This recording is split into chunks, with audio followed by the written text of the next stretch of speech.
Well, hiya, buddies. Welcome to my partially shaded location. Hey, you know what? We're in the Okanagan. We're still there. I'm actually appreciative of it a little bit. The sun is it's a beaming down this morning. Is this emotionally where you're at? You're just hiding and lurking in the shadows here? Lurking away in the shadows. Welcome one more time to beautiful Penticton, British Columbia. It is it's the Okanagan. Yeah, that's right. Yeah, which Latin for Ogopogo. Right. Did you saw see him the other day? No way. Oh yeah. Because there's a sign by the entrance over here, $2 million bounty if you can prove the existence of Ogopogo. Because you know what, he kind of came up, popped his head up, looked over at me, he's like, "How's it going?" How's it going? I was like, "He wasn't even afraid of you." Aren't you that? See you. See you. He was just didn't want to. And then it was gone. I tried to get my phone out to take a picture. He's gone. Son of it, that close to $2 million. Damn it. We are continuing our coverage of the Young Stars Classic Tournament. The Jets, the Oilers, the Canucks, and the Flames. They're giving it their all at the South Okanagan Event Center. Hoop-de-doo Arena. The old Whoop-de Arena. Mm-hmm. Our presenting sponsors, it continues here in beautiful Penticton. Professional skate service. That's how we get here, is having great partners and great sponsors. Heck yeah. Bauer, CCM, Warrior, True, Easton, Ryan's, Vaughn, the best brands, the biggest names, the best staff. It's hockey, it's goaltending, it's figure skating, it's ringette. It's the best of the best. They've been doing it since 1972, and they have a brand new location. Opened in April, but it's still so sparkly and new, you won't even believe it. It's shiny, yeah. 1070 42nd Avenue Southeast. It's just off Blackfoot. It's the old Frank Sisson's casino location.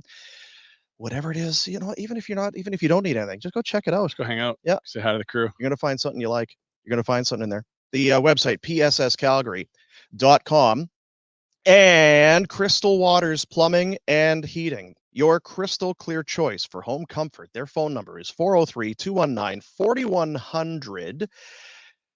You may think, well, there's nothing going on. There's nothing wrong. I don't have any issues, Dean. Why would I call Crystal Waters? A hot water tank doesn't send you an email and say, you know what? Tuesday at 5. I'm a little rusty on the bottom here. There's a bit of I bet in probably. I'm not feeling so good, Dean. 5 weeks. My bottom's just going to blow right out. And I'm going to flood your basement. I'm thinking about flooding the basement. Yeah. How's Sunday for you? Yeah, the hot water tank could be a real a-hole. They're not going to give you that kind of heads up. That's why you need people like Crystal Waters to come in and just check your entire, just everything you got going. It's the, it's the heart. Yeah, the mechanical heart of your home. Yeah. AC, your furnace, hot water tanks, emergency water shutoff systems, and of course, with winter coming, it's a great idea. I get that new movie, The Guardians of Your the Heart of Your Home. Yeah, that's right. Oh. Chris Pratt, so good. Winter is coming.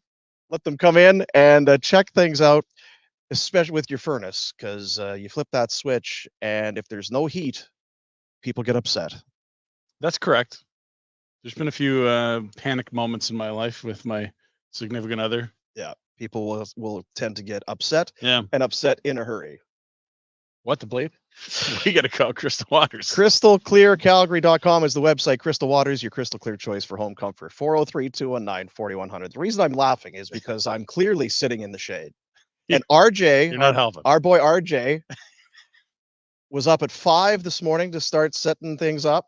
He's just grinding out here. He loves being ready early, but the problem with having everything ready early is that the shadows are in a totally different spot by the time the show starts. Like that table right there. Perfect. Would have been awesome. That'd be a perfect location. He scouted it out. He was just a little bit off on the trajectory of the sun. We're just busting balls, Arch. Everything's great. You guys suck. Yeah, I know. Oh, dear. I know. So here's what's shaken. It's the final day of the tournament. Mm-hmm. There was a game this morning. The Jets will play the Oilers. A morning affair. All right. An 11 o'clock local match, which will then be butted up against by the final game of the event, the Flames and the Canucks, 2:30 local, 3:30 in Calgary. The host Canucks, of course. Yeah. And they've got a couple high-end prospects everyone will be excited to see again. Not unlike the Calgary Flames roster. I think if you wanted to look just for straight quality of prospect, it might be the funnest matchup. I know it was fun to see Jagger with the Jets the other day, and Savoy's a little older, but absolutely a prospect for the Oilers. But this was this Lecker Mackey. I'm hearing a lot of things about him. I think it'll be an older roster. We learned Yes. yesterday that the Flames are probably going to let guys like Stromgren and Morton. They've played both games. They can wait and get ready for main camp. So maybe a little bit younger. Yep. And the Canucks, it's their host event. You put out a good roster. That Arshdeep Bains, I believe, was an AHL All-Star. So there is that. But so he's not just fresh face from junior. Yeah, it's not really about that. But either way, that's what's happening. The final game, and then everybody will jet back to Calgary and get set for main camp. So all the veterans will have to do their puking bike rides. They're still doing that, hey? Yeah, I think so. Because Rhett's been talking about how it's dumb and they shouldn't do it, but they haven't. They don't listen to Rhett. Yeah. I don't know. Maybe they should, but I'm not sure. They don't seem to. So that is what's happening here in beautiful Penticton. How you liking it here? You thinking about buying a spot or what? Oh yeah. Couple maybe. Where would you move? Do you think? I'm probably on the water. Bench here. Yeah, right just on the water. On the water by Salty's there. Yeah. I'd find a refrigerator box or something from behind some appliance store. That's a couple of them, eh? Yeah. Get some some broken hockey sticks from behind the Whoop-de-Doo Arena. Get myself a nice little lean-to set up somewhere against a tree. It's about what I could afford. Okay. I think. So I mean, there's a lot going on here. We'll talk about some real news in a moment. Yeah. But when you come to a new city, you're on location, you're doing things. It's a work trip. You gotta try and get in with the fabric. You gotta feel the city, the vibe of the city. You don't struggle with that. No, I love that. That's just sort of like to put your map away, get off your phone, wander around, and bump into stuff. Yeah. So Ryan was saying, well, we should go out and do something. I'm like, well, why wouldn't we go? It's a beautiful town. We should go. And I'm like, because there's some guys getting together for some drinks. There's a great sandwich shop. Let's go. That's got my attention. The way to my heart and my gut with a sandwich shop that we visited yesterday.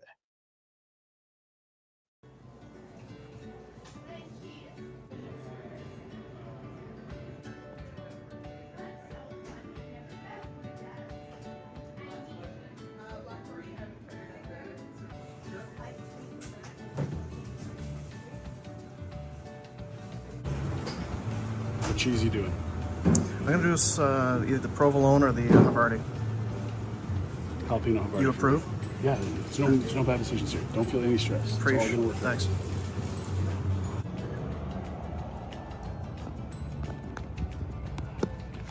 I appreciate the wrapping. I like the paper, the butcher paper, the tape. I'm impressed. This is my favorite spot to come for lunch when I worked in Penticton. Il Vecchio. What do we got here? Some gabagool.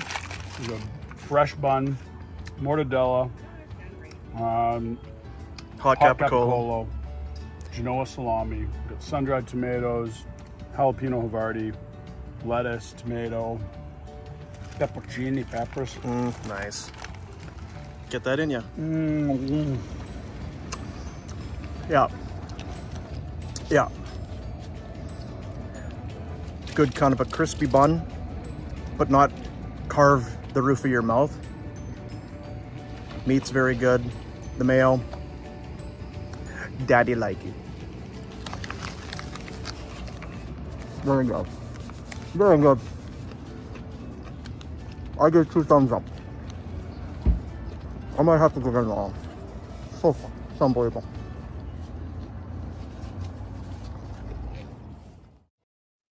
So there you have it. If you're ever in Penticton, it's 2 thumbs up, I think is what I said there. I don't know if you're cursing in there. Well, I heard all kinds of mumbling. That was delicious. Moaning and groaning. Yeah, it was delicious. I think it was a good experience for you. Yeah, that's happening today. Why did you reach for a smoke immediately after? So good. It was like, okay, but don't overdo a good thing. But I could have done a quick 180 and gone right back in there. Yep. Yeah, I'll have another one of those things that you just whipped up there with the bun and the meats and the cheeses. If you could do that again, that'd be fantastic. Makes me think of Warner. He keeps saying we need to make a sandwich shop. We got to play. Idea guy. It's weird. It's a simplistic thing, but there is nothing like a good sandwich. It's the best. Oh, you get all the food groups in one bite, Dean. You gotta love that. Thank God, if you get a little bit of soup. A soup and sandwich. Oh, soup would boy. Well, yeah. Damn. Are you gonna check the other place out today that was recommended? Oh, sure. Yeah. Okay. Got a little time today. Got a little time. What was that one? La Cucina? believe so. I don't know that. That's not familiar to me because I know that's the name of those. I don't think that was here when I was here. Figure it out. It's a new development. So sandwiches and hockey on the docket for today. Are you going to go watch that other one? The No, I'm not. I'm actually going to visit my old color guy, Al Forma, whose name is up in the Ring of Honor in the Whoop-de-Doo Arena, the SOEC, as he's been in some capacity with the team for over 50 years. He's a little longer in the tooth now, and he doesn't leave his house all the time, but he said, Ryan, I'd love to go have lunch with you at the golf club. And I said, Al, it'd be my pleasure to take you to lunch. Let's do it. Very nice. I'm very excited to catch up. He is very excited about the 15-year-old with exceptional status that's going to play here this year. He's all over it. Still sharp as a whip. We're very excited here. Very excited. Very excited about sandwiches and hockey players. And then the game afterwards. And then we got a little canvas, Dean. I think we should do something really dumb. Yeah. What do you think? Well, yeah, sure. Yeah. We do have a what is our flight situation in the morning? It's early. Yeah. So I think it's probably like a day drunk type of afternoon. Okay. Not a floor it till they kick us out of the barking parrot type of night. Well, what's good is we get the extra hour. We're not. No. We're not. It is. We got an extra hour. No, we're not flying to Hawaii. What are you talking about? We're going the other way. But it's an hour earlier here, so we get an extra hour. Okay. Don't argue with me, Ryan. I know I'm right. Some hockey news. I got my thing here. Some hockey news this morning. Big hockey news today. As an extension has been reached between the Penguinos and their captain, Sidney Crosby, a 2-year contract extension. It'll take him right through to the end of the 27 season, carrying an average annual value of, take a guess, $8.7 million. The same cap hit he has been on for the last 11 years. It's a 12-year contract he signed at $8.7 million per. How big of a deal is this? I'd say a considerable one. He is a lot better than an $8.7 million player now. Sure, he's getting a little older, but the drop-off has been minimal. He's still, in my mind, a top 10 player in the league and was, excellent last year on a team that really didn't have a lot of help around him as much as we've seen in years past there. This is crazy, man. You think about what some other players make. Oh, yeah. Maybe even a particular Calgary Flame and what Sid's going to make here. This is a huge favor to Kyle Dubas and the Pittsburgh Penguins because they can now allocate another $2 to $3 million that should be on top of that elsewhere. Yeah. And what he is now, has been for years. He's done that. You think first overall, there's some Stanley Cups in there. He's done them a great, like you say, service with the cap hit. By the time it's all said and done, he'll have played 19 seasons at $8.7 million. At the same number. Goodness. And how that works, Chris Johnston I think it was Chris, or Puckpedia was laying it out. So year one of the extension, because he's got one more year left. Yeah. Of course, it's the same money, but year one of the extension is a $9 million signing bonus. His base is $780,000. Yeah. And then the base in year two is $1.09 million with a $6.53 million signing bonus. Of the 17.4 million in total, 15.53 in bonuses. Yeah. That's what everyone's doing these days. Everyone loves the bonuses. I saw that so. with Leon's deal as well. I think he was around $1 million a year on his deal. Look at that little guy right there. Talking about sandwiches. He's all excited. So pretty amazing that, and because here's the thing. For those that are unfamiliar, he wears the number 87. He did it junior. He has his entire career. His contract was, 8.7. You see the tie in there. Mm-hmm. I'm wondering from a contractual negotiation standpoint, how that went. Sid, we'd like to give you 10, but how cool would it be if you had 8.7 again? Yeah, we and look, $1 million here or there, we'll throw some sort of a nameplate or a statue up when you're done, and let's just keep it at that really cool number of 8.7. And it sounded like maybe there was an appetite to go 3 years, 4 years. It's like, two's good. I think 2's great. I think 2's all right. And it's essentially 3 years because, as you said, this will be the last year of his deal. This year, he that salary, which is the same as the one he'll be on his new extension, 21st in the NHL, which is okay. Yeah, it's a bit of a deal, but already for next year, with the extension signed and raises coming into players, he'll be the 38th highest paid player in the NHL next season, at that same number as everyone else continues to make more. Yeah. And that's without new deals from Marner, Rantanen, Ekblad, Marchand, amongst others, who I think will come in over that 8.7 mark. Make no mistake, this is a monster deal, and it's weird. We've seen Sid win. We've seen Sid go everything team first. We've seen other players say, it's your job as the GM to fit pieces in around us as stars, and the stars make the money. We'll see if this allows Pittsburgh to, get closer to contender status. It's been tough watching the last couple of years. It looked like they were going to get in last year, and then down the stretch, they couldn't beat Washington. Yeah. Who, despite being a minus 40 goal differential, got into the postseason. They didn't. And that's the thing. I don't know how close they are to being a contender. They've got that Carlson deal. I know there's some money being, but He's still a good player, but yeah. I don't know. I just think this is a guy feels like he's doing the right thing. He's doing his team a favor. Right. And I don't think it's one of those things where the union is going to come and say, it's you're kind of costing our guys. He's Sidney Crosby. You can do whatever the hell you want. Yeah, there's no comp to Sid, I don't think. You sign whatever deal. You've been everything for that franchise. He cannot play for anybody else. We say that all the time, but you saw Mike Modano leave Dallas, goes to Detroit, right. gets scratched for his. Be a Penguin, stay there your entire career, and it's great for everybody involved. So 8.7 for another 2. So 3 more years of Sid. There's still part of me that says go when that deal's done and sign a low money 1-year deal and play with McKinnon in Colorado. But we'll see what's left of Sid at that point. Yeah. And again, it just, when you go this far with one jersey, it just makes it that much bigger of a hurdle to leave, because it's such a special thing to be a one jersey player. I think players believe that, organizations believe that, fans love it. And you don't always have the opportunity to stay. You look at Steven Stamkos. He probably could have, should have, whatever, been a Lightning for life. But the team was ready to move on. He was not ready to hang him up. He's obviously got some years left. The situation is, it's not rare, but it's a unique one, and it's favorable for everybody that the Penguins still have an appetite to pay him. Even Giordano, you think about it, it's like, if not for that stupid expansion draft, it's probably a one jersey player. Yeah. And it's like, there's a lot of forces out there that make it really hard to keep a player in one market his whole career in one jersey. If it can happen, it's pretty special. And, I wonder what that's like. Like if they're not good or they miss the next 2-3 years, is he like, yeah, that was that? Or is it like, I've got that itch and I'm willing to trade the one jersey thing for one shot with my pal? And it's tough, right? We don't know a whole lot about Sid. That's the one thing about his career. We don't know. Has he got kids? He got a wife? We don't know anything really about Sid. He's been very protected right from the time he entered the National Hockey League. I remember his first visit to Calgary. There was the team staff, and then there was Sid's staff. He had one representative that was with him all the time. Yeah. Just to make sure nothing sideways happened. So I don't know. What hasn't he won? You can leave and go somewhere, but you've won pretty much everything. I think here's what maybe will scratch the itch for him if the Penguins aren't good. At least we have best on best back, and there'll be 4 nations this winter, and he'll get to play with the likes of McDavid and McKinnon and all those star Canadian centers. Bedard probably plays on that team.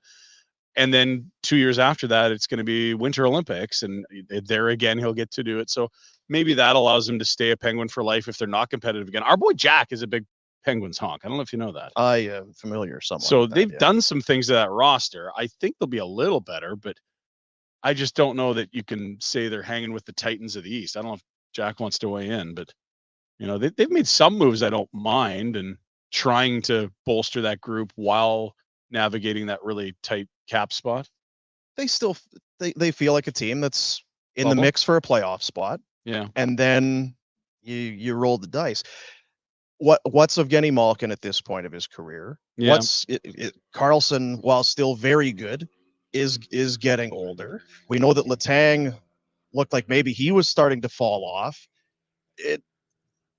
It was a great team. They are laden with Hall of Famers and some of the best of our era, our generation. Gensel's out the door. They bring in like a boatload of prospects for them. A lot of B prospects. Do any of those guys pop?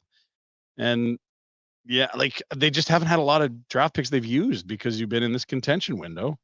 And so what are you going to do? I don't know. I mean, I'm trying to look at some of the additions they made here. The Rutger McGroarty deal was a big one. They traded Jagger for him. Yeah. He wouldn't sign with Winnipeg. So can he step in? Does he need time in the American League? But that was a way to get a little bit younger there. But otherwise, it looks like some of the pieces from a contending team of yesteryear. Like, that's the thing with this contract. I think it's, on one hand, it's gives them an opportunity to spend money elsewhere. They can add some talent, this sort of thing. I don't know that I see. To me, it's just more, this is a career Penguin, face of the franchise. He's keeping the same cap hit. It's the 87, the number thing, and he's just sticking around, as opposed to, because they would have had the conversation. What do you want to do? Yeah. No, you got 1 year left. We can move you somewhere. Whatever you want to do. I'm good. I'll stay.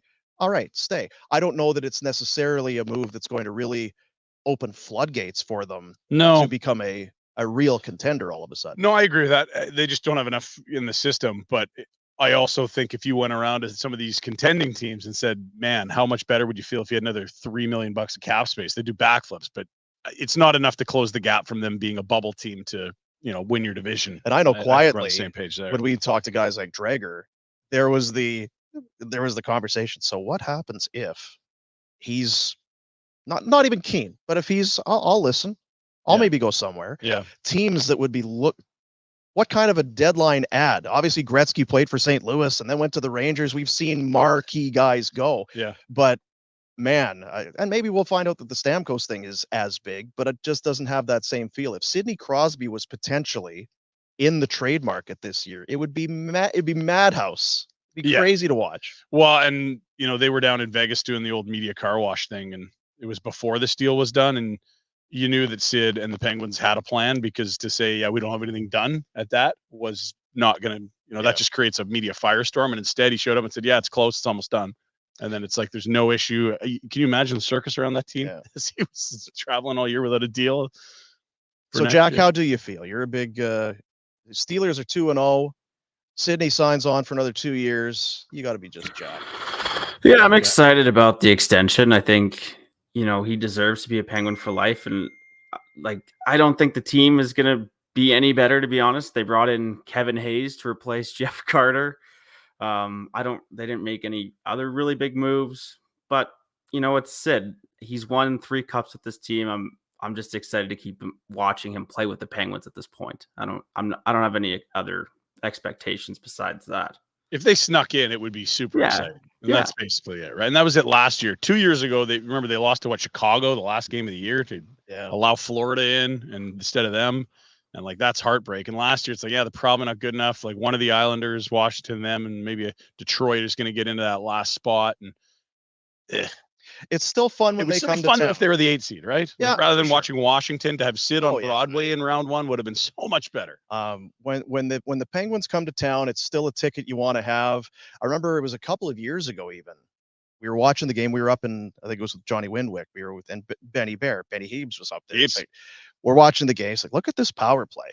And it's Crosby, Malkin, Letang, Carlson, and Gensel. It's well, are they all Hall of Famers? We'll find out about Gensel. Carlson has probably done enough by now. Letang, he's got some stuff there. It's amazing to watch still in real time. Some of the greatest to do it in the last, our era, our generation. It's too bad Marc-Andre Fleury didn't go back to this year. That would be the full nostalgia. I still wait for that. What are you doing in Minnesota? Get back to Pittsburgh. He's got 1 year left. They got a big kid there that's coming in, Wallstead, to play net soon. Monster. So we'll see. So that's the scoop there. Sandwiches, Crosby extension, rookie tournament. Flames and Canucks this aft. Yeah.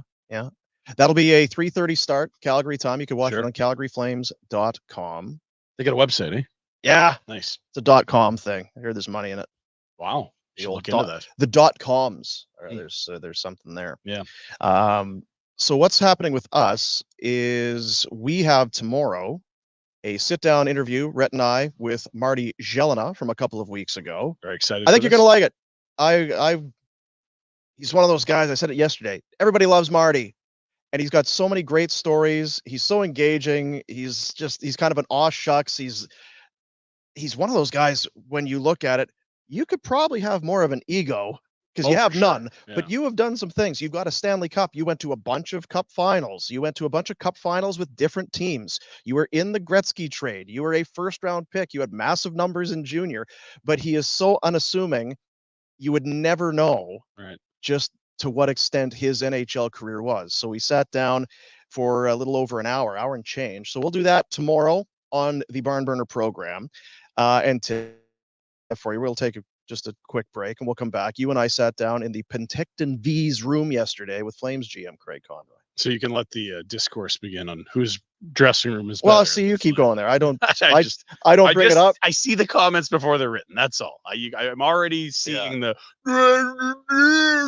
You know what happened? Yeah, in fairness, it's a nice spot. It's very nice. The V's are doing okay.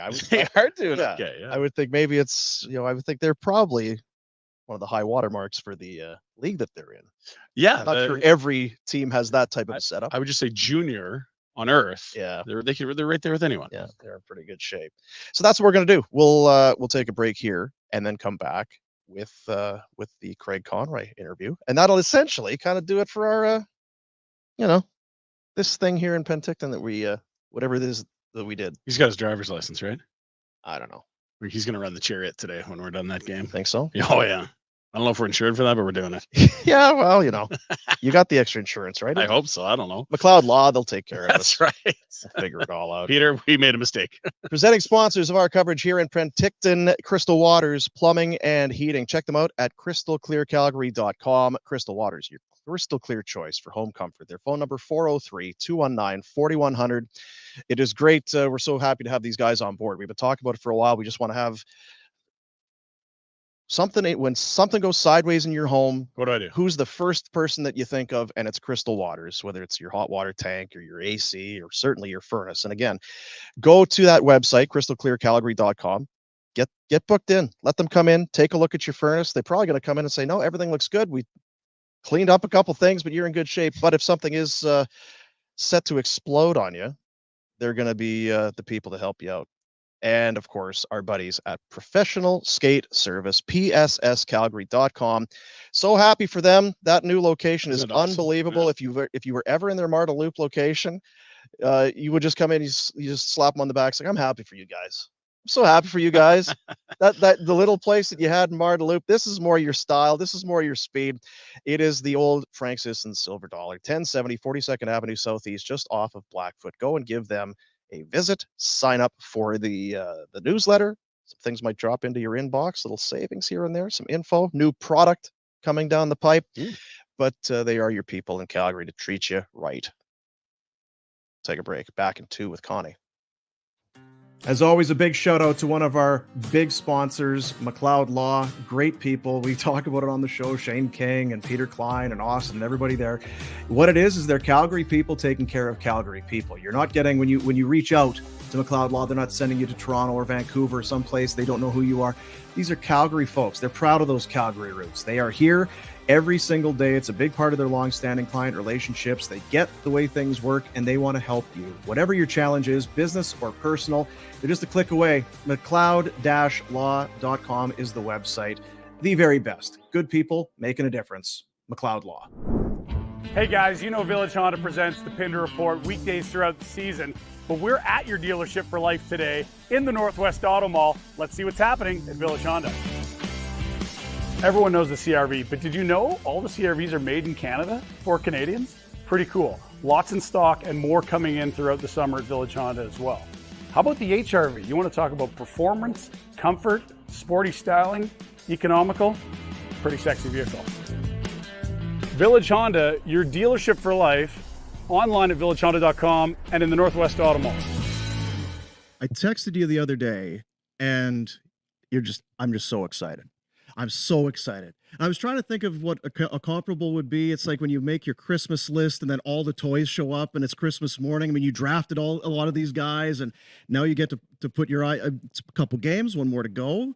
How have you felt about the new boys? Yeah, no, it's been good. I mean, they've worked hard. There's been some good, some bad, some in between, but overall, to be able to, even the first game being down 2, coming back, then down 3-2, come back, go to overtime, and it could go either way, and one little mistake and then it's in the back of your net. So no, but overall, I know we're a younger team than most, and usually we came here, we might only have 1 player in the draft here. To have 8 in 1 year, it's exciting. It Well, really we were does. laughing because Trent Cole came out after the game the other night, and he was, well, I think we were 1 for 3 on the power play, and then he kind of caught himself. I can't believe I'm trying to go with stats for these games.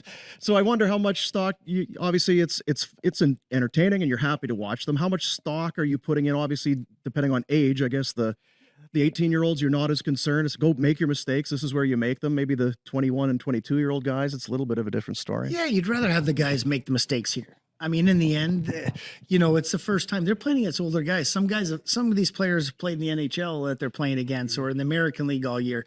And it's a little bit of an eye-opener, the size, the strength, the speed. It's just, it just gives them their first taste. And then they're going to go to main camp and it's going to get that much harder. It gets that much bigger, faster, more skill. And I think your first camp, you're a little nervous going in anyways. At least I was, going in, looking around, Patrick Waugh, seeing all the guys you've watched on TV for so long, just sitting in the room, not saying much. And I love to talk. So this would be, evaluating it's interesting. It's probably more about getting guys ready for main camp. Because it's funny, I've really liked Sam Morton, but he's 25. He's 7 years older than Zayden Perrick. Of course, I should like him. But then also it's like, well, how's he supposed to impress anyone here if he's the best player on the ice? It's like, yeah, well, he's supposed to be. It's almost like evaluation of this is secondary to what's coming next week in a way. Well, it's tough because coming in, I thought Sam stronger. There's guys that have been here, Siona, they're going to be more noticeable just because they've been here before, and maybe not in Morton's case, but because he's older. And you saw what he came into the American League, what he did right away, the year he had in college previously. So, he can score goals and then, all he can do is come and play his game and he's been excellent. So, it's what we expected. I guess I'd much rather see that than have him say, oh, what's going on? He's having a tough couple games. So, for him and Stromgren, they've done exactly what I thought. So it's not much of evaluation. It's just confirming what we already knew. And so this is first real hockey for some of these new toys, as Dean called them. I sort of think of Parrott, Gridden, and then obviously Basha as very high-end talented players, explosive, game-changing type talents. Development camp's not really that because where are guys at in their offseason? But here they are, game action, older men, higher level. What have you seen? And have you liked what you've seen from those three weapons? Yeah, I think Zane definitely wants to do something every shift, highlight Rio, make a play.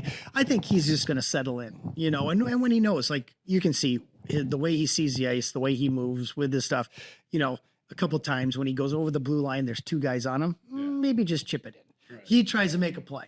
Yeah. Those are going to be things that, again, you don't want to take out of his game, but he'll see how quick and how strong guys are, and he'll kind of adjust as we go on. Gridden, I really liked his game. Both, even last night showed the great speed down the side in the first period, great hands. I thought he just missed, and then he made some unbelievable passes. And Basha, for missing the night before, just the speed, the work ethic, the intensity that he brings each game. It's, I'm really happy with it. I could go through the list of each guy, and you've seen some really good and then maybe, some things they need to work on. But that's what this is all about. This is just about, again, they have not played in a physical hard game all summer, and then you throw them in here and you have two right back to back and with one practice beforehand. So I'm happy with overall the way it's going. Sorry, I was going to say the calling card kind of seemed to be that you went with skill.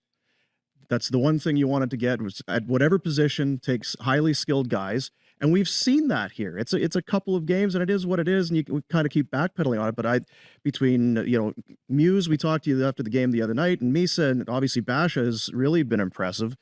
There is how it translates, we'll find out. But you guys have to be happy with that skill level because it seems to be there. Yeah, you watch him. We didn't get a lot of power plays the first night, but just to see him on the power plays, zipping it around, Misa over to Basha in the back of the net, that's what you're hoping for. But I thought for whatever reason, Misa's line really had some chemistry yesterday. Yeah, and that's what you're looking for. You're trying to say, okay, who out here, do they have any chemistry? How do they feel? And I do feel like as we've gone along, we could probably miss 5 empty nets. I don't, with all that skill, I'm like, just touch it in. Oh, nope, they miss. But they put themselves great pass backdoor, I think, to McNamara yesterday. And just, you want it so bad sometimes. I think, you're pressing a little bit. And I think that's what you've seen a few times in the first 2 games. You switched up where Sam Honzek was in game 1. I didn't see a ton of him. Saw a lot more of him in game 2, which is a great development for him. But you also had him next to the 2 guys you talked about, Morton and Stromgren, who are older, guys you'll expect to dominate here. Where are you at on Sam? He's missed a lot of time with injury, and it feels like a huge year for him, given that you're probably going to have him under your umbrella with the Wranglers. Yeah. The one thing with Sam, we want to be patient. I mean, he did have that year, the first game. Would I've liked to see it just pop right out right away? You watch, the skating's great, the size, the skill, you see it in practice. We just need that to translate into the games. And I thought he was much better, obviously playing with 2 really good players, but I noticed him last night. He finished some checks. He was in on pucks quick. He's using his speed and his size, and that's what we need. You just need to give him, it's almost like he's overthinking it out there. We just need him to go out and play hard and compete, and that's it. But again, probably missing the whole year. He puts a little pressure on himself coming back into the tournament again. So when it's his 20-year-old year. He's late birthday when you draft him. He is eligible to go back to Vancouver, where he spent the last 2 seasons. He could play with the Wranglers. Is that a done deal? Would you like him to be somewhere? Do you bring him to main camp and let his play decide? Or is there a jersey already made and a stall already labeled? Like, how do you approach that guy? Because there's a few others in that spot too. Yeah, I mean, I think, you're going to see how the whole camp goes. I mean, I guess if I was going into it this year, we'd like to see him in the American League or NHL or wherever he kind of fits in there. For him to go back to junior, is that going to be enough of a challenge for him? Again, he was hurt a lot last year. So, maybe it could be, but I think in my first mind, over the summer, we all talked about it. I can see him. It's going to be pro hockey somewhere. Okay. Walteri Ignatiev, we got some eyeballs on him against the Oilers. I don't know how goalie scouts do it. How do you translate? So it's the second tier in this country. How does that equate to what level is this guy playing at as it compares to Canadian junior hockey or high school hockey? But Steven, right? It's so what, until you get him in your gear and watch him every night, you don't know, but it was a pretty impressive first look. I thought he was outstanding. Yeah. I mean, I really did. He looked composed, especially playing on a small rink. I remember Yoni Ordio here one year, and Yordi was a great goaltender, but it was 6 goals on 8 shots. I thought, oh boy, here we go. And we pulled him out of that game. So you just never know. And he just said it was quicker, the traffic, it just didn't feel comfortable on the ice. So I never know what to expect coming in when he's playing on a smaller rink, but I thought he was excellent. I told Jordan, I'm like, hey, he's got to finish that. He's got to score. If there's, oh yeah, I should have. Yeah. Walk us through what you saw. Well, they pulled the goalie last night, and he grabbed it quickly behind the net, and he's got a really good shot. So he fired it and we were right at the end where he was shooting, and everyone's like, I think that's online. And then they kind of reached up and tapped it out of the air. And yeah, it was high, but it was definitely on track to go in. So, I was giving Jordan a little grief. Well, he should have got one, but he was, I'll tell him to work on that next time. Well, I don't know if you heard his quote after the game. He said, they told me, this is what the goaltender, he says, they told me not to go up the middle with it, but they didn't say I couldn't shoot. They didn't say I couldn't try and score, so that's what he was going for. But yeah, I was again really impressed for being on the small ice. So now it moves. I mean, you've got one more game here, then you move back to Calgary. Everything kind of shifts for Sam Morton. Things get a little bit more difficult, and going through last year was kind of your first camp. What'd you learn from a GM standpoint? Do you change camp at all as far as workload, gameplay, number of games, that sort of thing? Well, I think it's just, you're trying to get guys into games, and to have 3 games in 2 days, we're going to be able to get a lot of guys in. It's too bad we can't watch both games, all 3 games, but, I do think having the split squad gives you an opportunity to get almost everybody at camp in the game, which is great, just to give them some experience. Obviously, camp's so short nowadays. We used to come into camp and have 2 weeks, and then you have a game, and you really could kind of get going. Now it's 3 practices. Really? It's amazing that, and then you start the games, and pretty much games every other day. And, we have some mandatory day off days in there that we have to get the day offs in. So you're like, and coaches, they don't like day off days at the start of the year. But again, probably a good thing because you don't want to overtax them. I talked to Ryan just about camp. It's going to be a lot of systems early this year. I think we didn't do that last year. So he really wants to dive right into the systems and get going. So the teams, when you'll see them, they'll be a little bit, skewed more kind of NHL, AHL guys than some of the kids. And sometimes we would like to see some of the kids right in those spots. But, I understand Ryan's got to get the team ready. We got to do what's best for the team moving forward. So, we're going to see those kids in some exhibition games, which would be great. But you're going to see kind of some of the more veteran guys on a couple of those teams early on. Yeah. If I may, it's been a couple of years with the Wranglers right under your nose at the Saddle Dome. You can really lean on a lot of your staff that you used to have. Well, there's some people in California that do that, and there's people in Calgary that do that. How much have you seen in terms of gains organizationally of having those guys right there, whether it's staff, whether it's the ability of you to watch them? I'm sure there's all kinds of things I haven't even thought about, but just that efficiency of both teams under one roof. Oh, it's great. It's for me just to be able to go, it's a Wrangler game tonight after work, go right in and watch the game, or, be able to see the guys or talk to the guys, go talk to the American League coaches, when we're all there together. It's invaluable, really. And to be able to say, the one day I remember getting a call, hey, Marky's not feeling well. Okay, Wolfies can come up. Yeah. And it's done like that, where you're a little bit jammed up when they're in Stockton or Adirondack or wherever they were. You're like, now we got to get them called up and back. So to be able to call guys up and down, sometimes they're on the road though, so it is a little bit tricky. But I think the other thing that I really notice is how many veteran players want to come to a team that, hey, if I do have to get sent down, my family will be in the same place. Sure. So I do think there's an opportunity there too, to also add great veteran players that feel like, hey, everyone wants to be in the NHL, but if I'm not in the NHL, to be in the same city would be amazing for them. Sure. How closely do you monitor other teams? Being the spot that you're in, you've got cap space, you've got the ability to take on players. If anybody else is in it, it's the complete role. It's again kind of for the second year in a row, but you got a lot of cap, a lot of space, and all of that.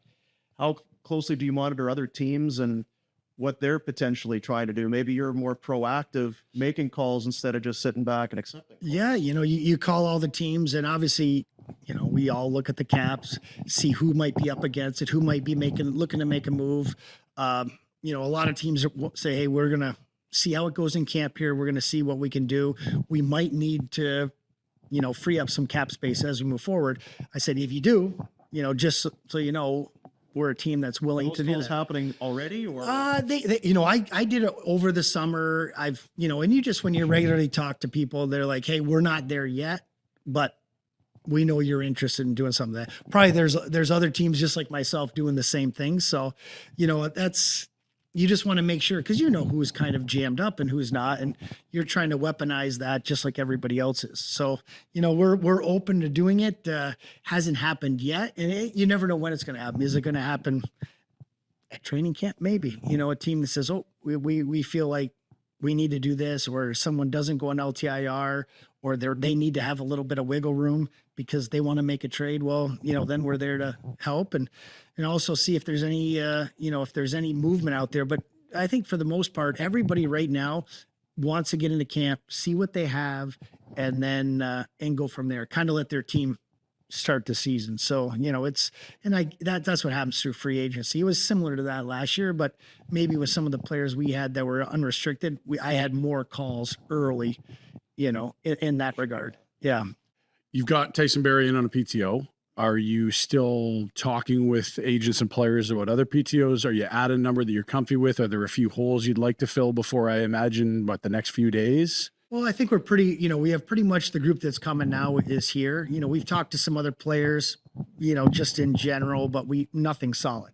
And, the one thing I said, we're going to bring in our scouts for the first 3 games of pro guys and then kind of get them back to their teams, because is there going to be a waiver guy? Is there going to be, is there someone on a PTO out there that makes sense? Christopher Stieg was a guy that we went to Edmonton and he played unbelievable against us. And then we end up signing. Well, AJ Greer was great off waivers for you too last year. And people forget about him because he got hurt. But every year, even Hanley, you think about Pahal. There's been some really good depth you've found off waivers since you've taken over. Yeah. So you're looking at all the things. I mean, you're open to, anything. You don't want to be closed minded. Right now we have a lot of guys. We have a lot of contracts. So, I don't see us doing much. But if there's something that makes sense, then we want to be able to move on that. Brstevich is a guy you got last year in the Lindholm deal. I know the first rounder came, Mo, who we've seen here in Penticton, also a third rounder that is it the Muse pick potentially? This is looking like a heck of a deal. What have you made a Hunter? And maybe take us back to when that deal happened and transpired right around the All-Star break. Where were you at on Brstevich and where are you at now? Like, it seems like he almost, great start to the year, but to finish with 92 points, I believe, as a defenseman in the NHL. Obviously, I think he had a few injuries his draft year, and then he kind of played the way, we like the player. Sees the ice, moves smart. Even last game, I was like, maybe they're breakaway, but he got his stick in there to break it up. He reads plays well. He's shifty, making plays. And, I thought the first 10 minutes, like the whole team in the first game, I was like, oh boy, this is not good.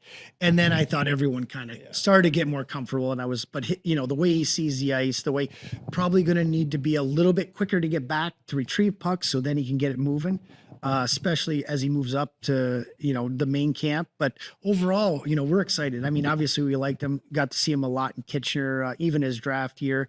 And then last year he just took off again. And is he locked in for the American League as well? He's one of those he would, you want to see it, but 92 points. I don't know how much more you can do or we want to challenge these guys too. And we want to give them an opportunity to come and say, hey, you know what?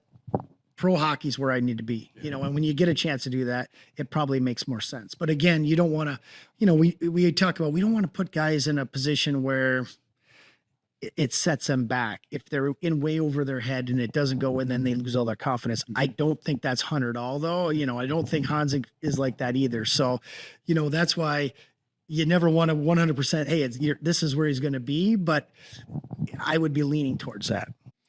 You have a lot of defensemen, and I feel like from where we sit, we still don't really know what everyone is. There's Pahal and Miramanov, and Hanley came in and didn't play a lot, and then there's Brstevich, and you added Tenorti. There's a lot of guys, but there's a lot of unknown as to, if not what they are, then where they're going to fit.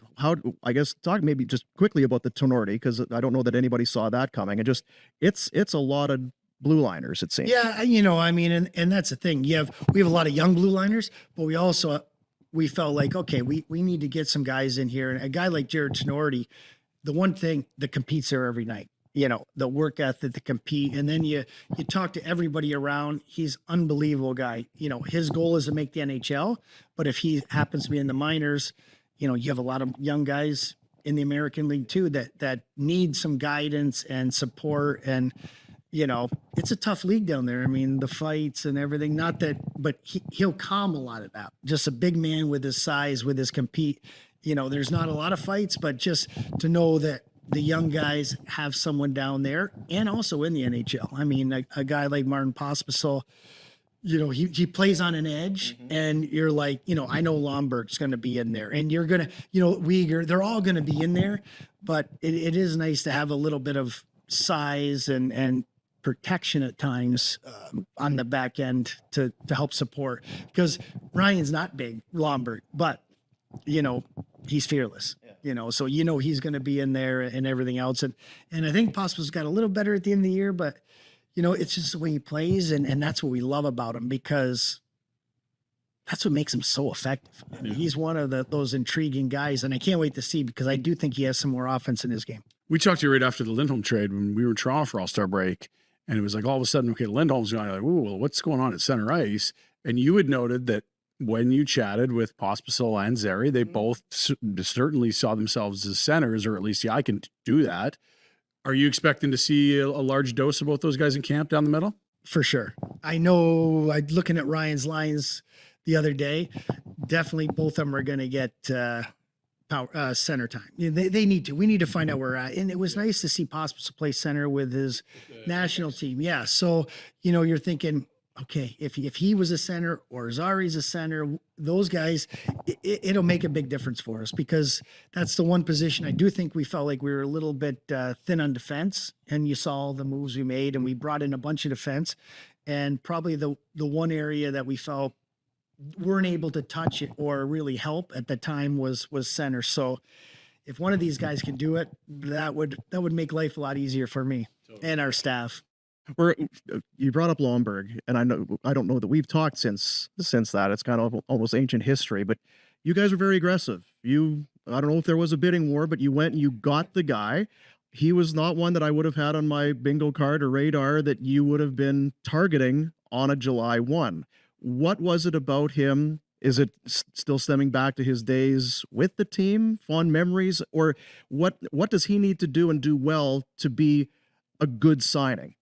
The one thing about him, I think, just his whole attitude. Like, I mean, I wouldn't be surprised if he's the best shape guy in camp. He's just won a cup. He loved his time in Calgary. We loved him. I mean, when he left, it hurt. It did. We're like, understand you got to do it. Now he's won a cup. But, I always thought if we could at some point, that's the type of guy you need. You need a guy with that energy, fearless, team first, everything. And, I know he'd be the first one sitting here. He wants to show, I got more offense. I got more to give, but with the speed, the way he plays, the type of teammate he is, I think having, Uyghur and Huberdeau here, and how excited they were when we got him too. And I think, when you look at what we might need, hey, he's a guy that's going to bring a lot of energy, and he wants to play higher up in the lineup. That's the one thing. And it's about starting to, because there's a lot of players that maybe didn't want to be in Calgary. Now here's a guy that clearly does. It's kind of like as you rebuild the roster, you're rebuilding the culture of the team as well, and feels like he's a part of that. Yeah, you want guys that want to sign and come to Calgary, and I think that's where everybody we brought in, Jake Bean, 100% wants. Probably took less money to come back to Calgary, which means a lot to me. It says a lot about him and how much he wanted to come back. Anthony Mantha, I'm coming. That's the one thing. All these guys had different opportunities. So for them to come here and say, I'm going to show you guys, I think this could be a good fit. I think there's going to be a good opportunity for me here. And now we're going to, find out, and everyone knows kind of what happened last year. So I think this year, just talking to backs going in, it's a whole different, even at the golf the other day, I thought it's just a different, it's a good feeling. It really felt good for the first time in a couple years. And I don't know why 2 years ago, maybe it was tense or hard. It just felt like, oh, here we go. Like it was a lot. I don't know if it was just pressure was there or we just, I don't know what it was, but it felt like that was a tough camp. And then last year, it really started with everything happened, like just the media and, the players aren't going to re-sign, and it was a lot. So now this year, we're going in and feel like there's just a real good atmosphere around the team right now. You wanted to follow up on Mantha? Yeah. Go there right now. Well, and I guess just kind of thinking about that, you go back 2 years ago, you're coming off of some playoff success, and then Daryl's kind of got things tight, and then Huska comes in looking for the fresh start, but you got all these UFAs that you're going to have to deal with. So yeah, it is a bit of a fresh start. Again, we were sitting there. I don't see the Flames doing a whole lot. We're spending time talking about how is Coronado? How are these guys? We've got to make room for these forwards. And then in comes Anthony Mantha. It's like, okay, well, maybe is this an addition? Play him up the lineup, give him power play time, spin him into an asset at the deadline, or because he's a big body that doesn't really play big, but there is skill and he has scored in the league. Yeah.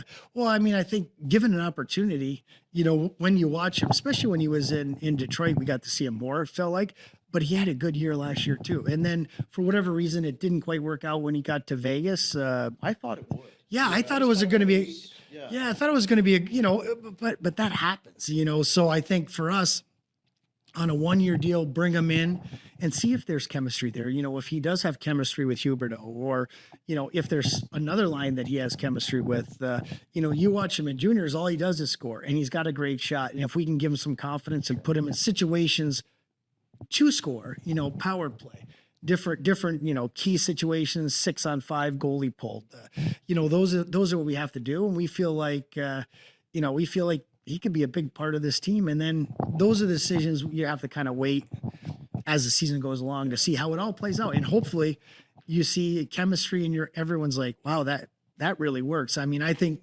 probably if you ask anybody when I got to Calgary if I was going to play with Jerome, probably not. Right. And it just happened. We had some chemistry for whatever reason, and we had some success.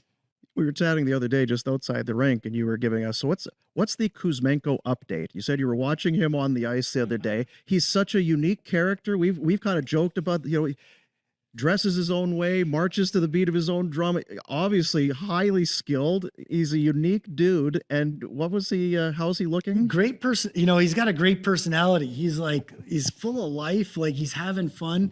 And I think sometimes when you think of Russian, you might think they're going to stick together. He's at whatever table. He's walking out with Kadri. He's walking out with whoever. And you're like, just a real nice personality. And he's having fun.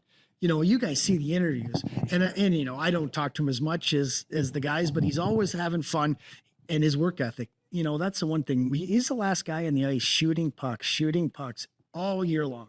So I thought, it's going to be interesting to see. I think in the last 13 games we had the best power play, and I think a big reason was him. I thought he brought a lot. We moved players around, and it felt like Sharon Govich kind of, up on this flank and then Hubert on the other side. It just seemed to work with Weegar. So I'm looking to, and then people will say, well, it's down the stretch. Games didn't mean anything. But for me, still, you have to do it. And to be able to see that kind of go well, I can't wait to see kind of camp and see if we can continue that into the year. Because it's fascinating. We talk about the Lindholm deal. I didn't even mention him. So you get the first, you get Brestevich, you get Yermo, you get a pick. And you've got a guy that scored 39 goals when he came to the NHL as a much older rookie, but in his first ever time in the best league in the world. Like, that's undeniable talent.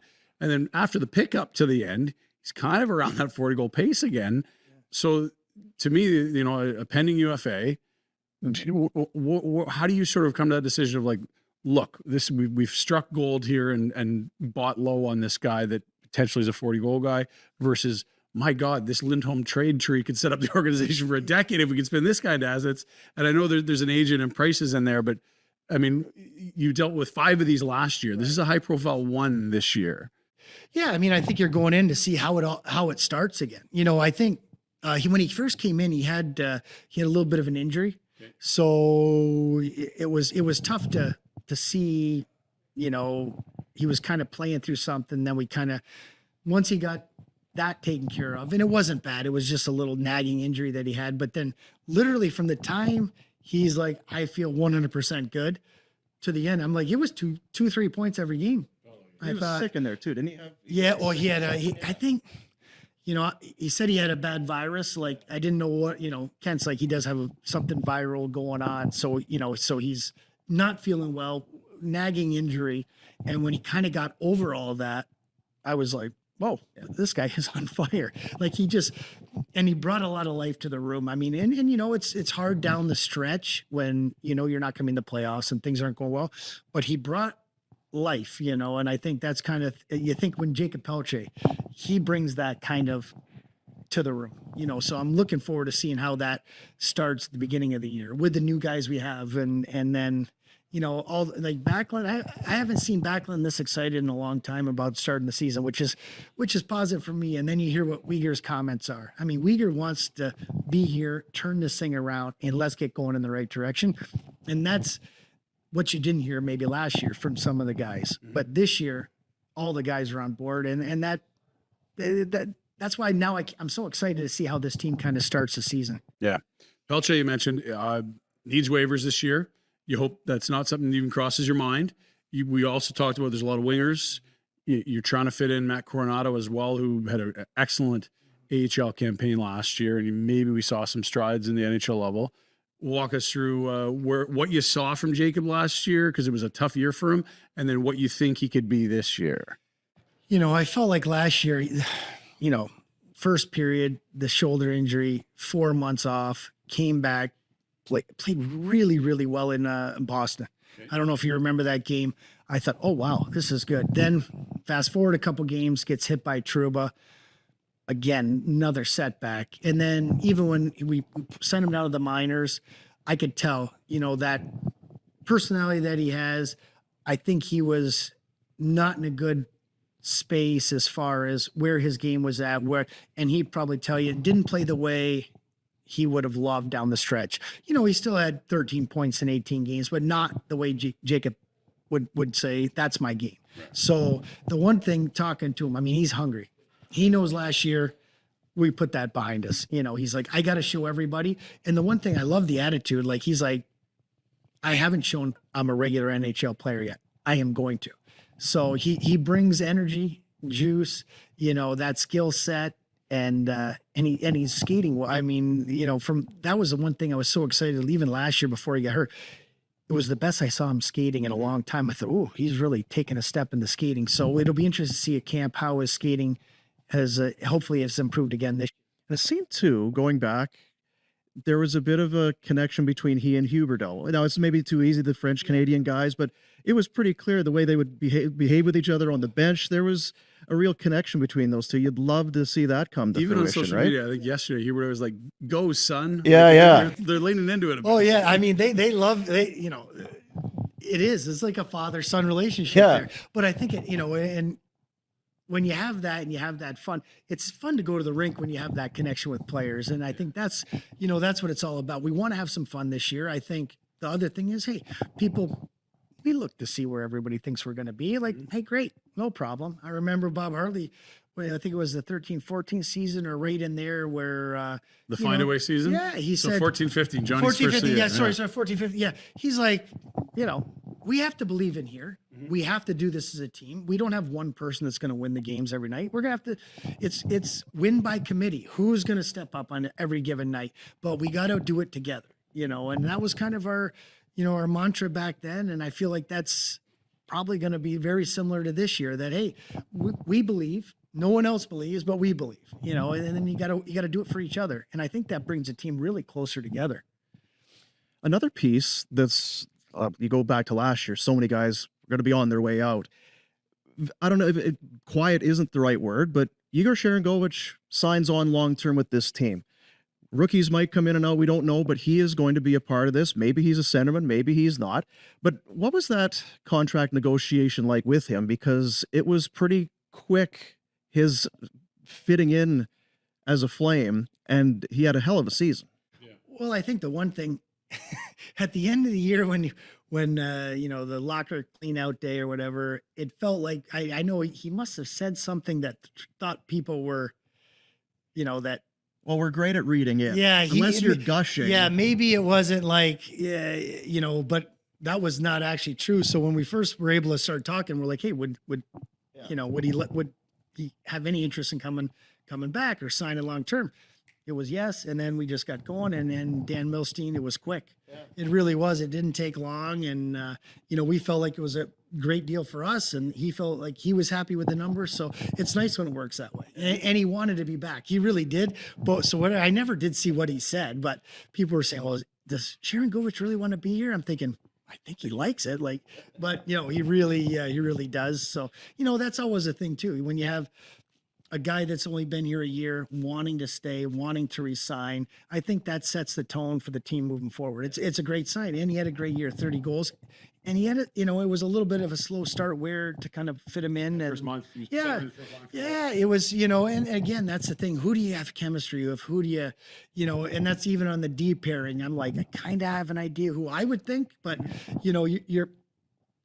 Let's see who kind of has chemistry here during training camp and then go from there. I like that you get a deal done with Dan Milstein because that's about a 30 roster, I think, is also Dan Milstein client. So you get those done. No friction there. It is quite something. You've got a lot of Eastern Europeans, Belarusians, Russians, and that seems to be Milstein's portfolio. I mean, but he's got Zane Parekh. It is correct too, of course. I recall seeing that. So I mean, it's weird how it works out. Everybody's like, you might have too many of one. But Dan does a good job. Jan works hard for his guys, and he gets deals done. So that was, definitely have a lot of his guys though. I'm like, he's like, can I come sit in the office with you? I'm like, well, maybe get a group rate or something like that. Yeah, I'm like, if we do, that works. discount. Yep, yeah. Team discount. Last one on the team for me. You've got 3 goalies. You've talked. You're excited to see what happens. Fans have been waiting patiently for Dustin Wolf as he piles up accolades: goalie of the year, goalie of the year, goalie of the year, goalie of the year, AHL MVP. I mean, very excited. But I know your staff also likes Devin Cooley and Dan Vladar. We've seen flashes of a great goalie, and I'm sure he sees this as a massive opportunity as well. All 3 do. Yeah. All 3. I mean, they're coming into camp.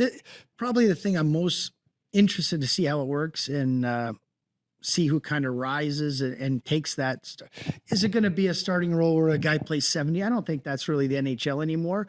Is it more 50-30? Is it 40-30-10? I don't know how it's going to go. I mean, that's the one thing. These guys are going to kind of dictate how this is going to go. And talking to Jordan, he feels very good with all 3 guys. And then just talking to Dan at the golf the other day, and I was watching videos. He was nice enough. I got some videos when he just got back from the surgery, how well he was moving. He said, hey, my conditioning, my wind's a little down. That was in the summer, but now he's back. He's like, I wish I might have done this earlier, only Does he play through pain? Every time he went down and up, pain. Every time down. He says, the one thing I love now is I go down, I get up, no pain.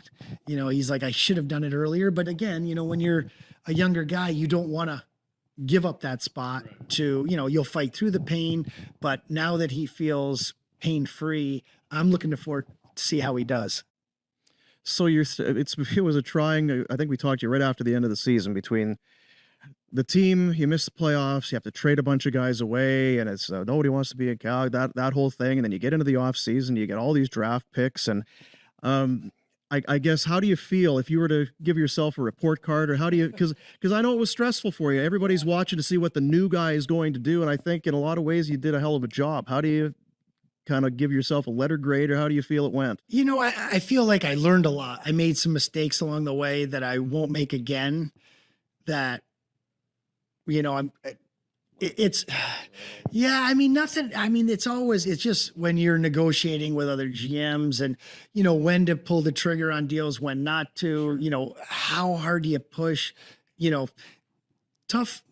Probably the hardest part is when there's no moves and there's teams that people won't go to. When you like deals, how do you get them to do it? And I still don't know that. That's, that might be the hardest part is, there's just so many things behind the scenes that, through my first year, but to have Don Maloney there, to have Dave Nonis, Brad Pascal and Jerome, just to be able to kind of throw out ideas and, when's the right time, because we really, we did try, with Hannafin, I thought it was getting very close to a deal. I thought it was, I think game 2, it was going to be done. And, we lost in Pittsburgh, and for whatever reason, it just stalled a little bit, and then it was on and off again.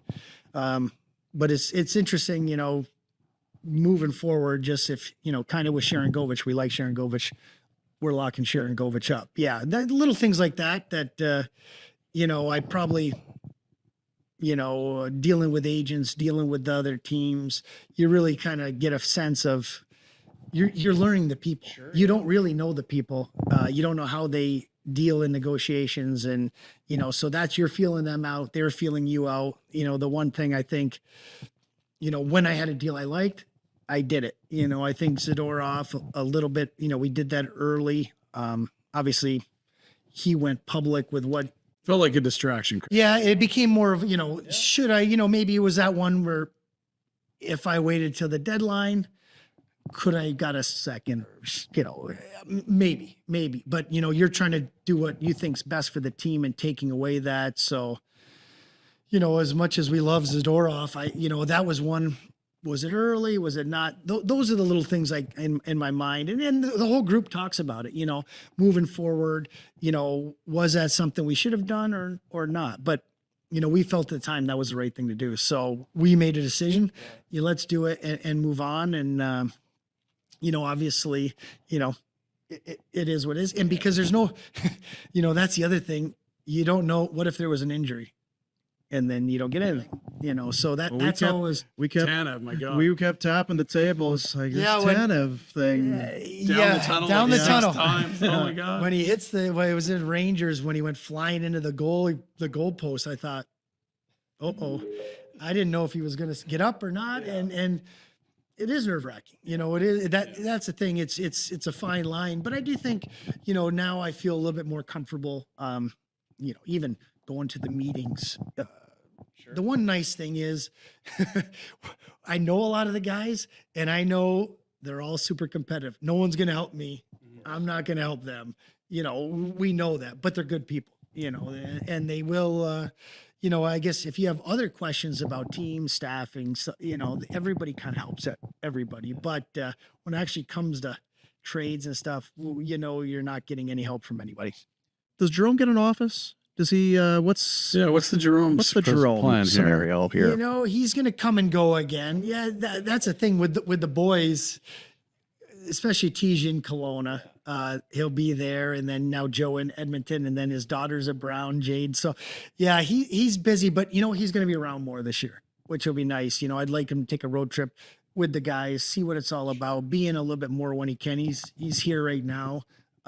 He's going to come back for main camp, and then you know he's really just starting to. The one thing about Jerome, he's got a ton of ideas. He really knows the players, especially last year's draft class and the next 3 years.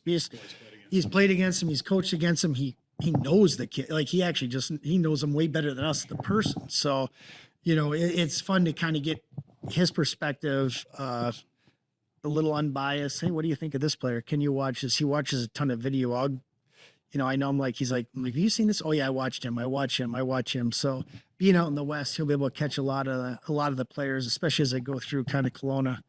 And then we'll get him in for sure. But he's nice to have because he's just hungry and excited about being part of it. He learned that from Rhett Warner, right? That all that hard work and that's right. That kind of drive and intensity. You guys saw for sure. Rhett. Hi, Rhett. Where is Rhett, guys? Yeah, that's right. Final one for me. I mean, it's fun to get out here. For personally, I used to work for this organization, work in this rink, and I know how excited this city was when this rink came. You're now 3 years away from getting a new rink, and this is maybe just jumping the gun on the obligatory locker room jokes we're going to see, but you got to be excited. Oh, I'm so excited. You know what? I mean, because you have lots of meetings and we're kind of fitting the space out to know we're going to have a practice rink there, to know, you know, we're going to have that designated area with all the stuff that you should have in today's NHL. I mean, if you want to compete, you got to have the best of the best, and we're going to be state of the art everything. And even I didn't see the kind of the rendering until the day it came out. Looks great. The outside, I'm like, they don't even show me that. They show me the locker room area, parking, you know, all the little things people don't think about. We're working through it right now. And so I actually go up on top of the parking garage and look down, and I'm like, oh, this is exciting. You know what? I never knew it was actually going to happen, but now it feels like, okay, we're starting. And I think it's going to be great for the city. And I do think it's going to help, you know, as we're moving forward, getting to where we want to be, free agents, people, it's a great city. And I think the more and more people that play in Calgary, you know, and that's like with Ryan Lomberg coming back, he's excited. I mean, he's excited to come back, and we're excited to have him back. So, you know, he knows what the city's all about. And now it's a hockey market. You know, it was one of those things when I was watching the finals. I was in Florida for game 5, and you know, I'm like, I got to get down. We're gonna get something to eat to watch the game. I got to hurry to get down there, and we went down like an hour and a half before. Nobody.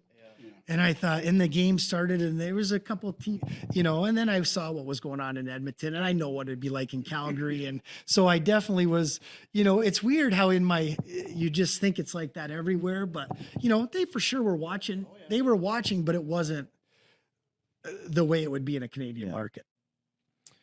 Thanks. Maybe we'll catch up after camp and before game 1. Well, you guys coming? You got to get them down to some of the practices. But you guys do the show at the wrong time. I know, it's terrible. You want a twin? I can give you a kid if you miss the young ones. I am empty nester now. Maybe I need one. Then I'll be like, okay. Awesome. Thanks, Greg. Yeah, thanks for having me, guys. I betcha. And with that, we kind of wrap our extensive coverage from here in Penticton at the Young Stars Classic. Good. Craig's so good with his time. He says, we got about 40 minutes. He gives you 45. He was more excited to sit down than anybody has with that interview. It's just, you can see how excited he is, players, for the start of the new season. Yeah. Um, I knew Rink because I know a big shout out to the V's who let us use their locker room there, which is really cool. I know that sort of got the juices flowing for him. Where, Yeah. oh yeah, 3 years we're going to be able to recruit with not just a great city, but not the oldest rink in the league. In fact, the new. Yeah. I know we've talked about it. And we'll get out of here, but we've talked a little bit about what the center ice position. A year ago, it was Audrey and Lindholm. Had no idea that Zary or Pospisil were going to factor into the club at all. Here we are a year later. Sharon Govich has a great year. Spent a lot of time at center. Sure, he's the best fit there, but Did a good job. did what he was asked to do. And yeah, confirmation there that Zary's going to get a crack at it, and Pospisil's going to get a crack already. Pospisil playing some center, so that'll be one of the things certainly to watch early in the season. If one of those guys can fill that spot and be, have a natural ability to do it, it sure opens things up on the wing. One of the things I keep thinking about is, could you imagine a fourth line with Pospisil, Lomberg, and then put Coronado as a really good forechecker in there? Yeah. That would be a lot of fun.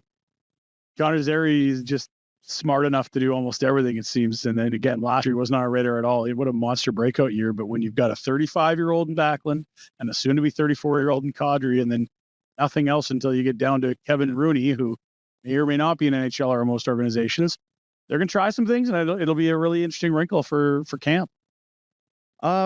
Big thanks to our presenting sponsors. Now, we've been doing this for a few days. Couldn't do it without our sponsors helping us out, helping us to be here and bring this to you. Crystal Waters Plumbing and Heating, your crystal clear choice for all residential plumbing, heating, and cooling services. The crystal clear choice for home comfort. Their phone number is 403-219-4100. And if you've ever been in that spot, we talk about it, but it's true. If you've ever been in that spot where all of a sudden the hot water tank has exploded, there's water everywhere. What a comfort to know that you've got somebody. I got a guy. It's Crystal Waters. You get the phone, you call them, and you're not wasting any time. It's that peace of mind. Plus, winter coming. Let Crystal Waters check out your furnace, your whole system, just to make sure that you're ready, so that something doesn't go sideways there at all. Once we get cold weather, which I understand is coming. Winter still comes in winter. Yeah. 403-219-4100 website. crystalclearcalgary.com. And the best in the business is Professional Skate Service, 1070 42nd Avenue Southeast in that former Frank Sisson Silver Dollar Casino location. It is a beautiful spot. Opened in April, and they are in full swing right now. Bauer, CCM, Warrior, True, Easton, Bryans, they stand behind the products. They got the best staff to help you with the fit, all of it. Online, psscalgary.com. They've been doing it since 1972, and they're bigger and better than ever. So thanks to everybody over at Pro Skate for being a part of this as well. Thanks to the Barking Parrot. Yes, they've put up with us and provided some sensational views as well. Certainly has. Good food and bev. Yeah, certainly has. Lakeside Resort and Conference Center. Give them a visit when you're in Penticton. Tomorrow, we are going to have a kind of another special edition of the show. As Rhett and I had a chance a couple weeks ago, I guess, to sit down with Marty Jelena. We've been talking about wanting to talk to Marty for a long time, and everybody loves Marty, right? He's one of those guys. No one's got a bad word to say about him. And I've referenced this a number of times. Well, he's the eliminator, and he was in the Gretzky trade and different things. And you get a little bit deeper, and you realize what an amazing career. And it's like that the Forrest Gump thing, where it's like, oh, you were there, weren't you? Oh, and you were there for that. You were there for that. It's really kind of amazing. So we had an awesome sit down with. You made the smiley face, Steve. It was dope. Yeah. Oh my God. But even Marty we found some old video. He's like, where did you find this? I haven't seen this in years. So it was really cool to sit down with Marty Jelena, and that will be in place of our regular show, which is coming up tomorrow right here on the. As we're traveling, we got to get back. Oh yeah, we got to get. You wanted to stay longer, but Dean, you've got to get back home to your family. 4 nights for a 3-game hockey tournament. Not nearly enough. Not nearly enough. We'll drag you kicking and screaming. Either that or extend your reso at the front desk. Yeah, that's right. So thanks to everybody for being involved. Thanks to you for checking it out. And we'll be back with the regular show on this. I love it. See ya. See ya, buddy.